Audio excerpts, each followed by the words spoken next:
Inabsuelto ng Sandigan Bayan sa kasong katiwalian kaugnay sa PDAP scam si dating senador at ngayon Chief Presidential Legal Counsel Juan Ponce Enrile at 44 na iba pa. Si Marian Bastasan ng Radyo Pilipinas sa sentro ng balita.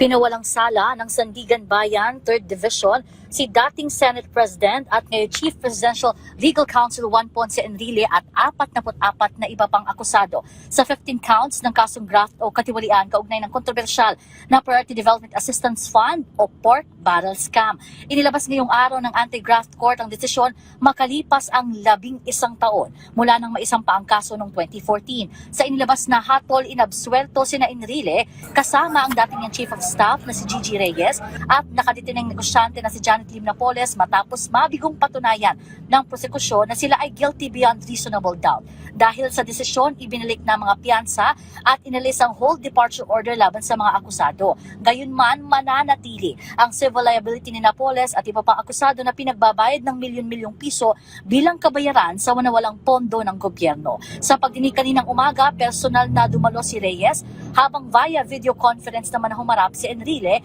na kasalukuyang nakakonfine sa Makati Medical Center at si Napoles na nakakulong pa rin sa Correctional Institution for Women sa Mandaluyong City. Nag-ugat ang kaso sa umunoy pagtanggap ng 172.83 milyong kickback ni Enrile mula kay Napoles sa pamamagitan ng kanyang Chief of Staff na si Reyes kapalit ng paglalaan ng kanyang PDAP sa mga peking NGO si Napoles mula 2004 hanggang 2010. Mula rito sa Quezon City para sa Integrated State Media, Marian Bastasan ng Radyo Pilipinas, Radyo Publiko.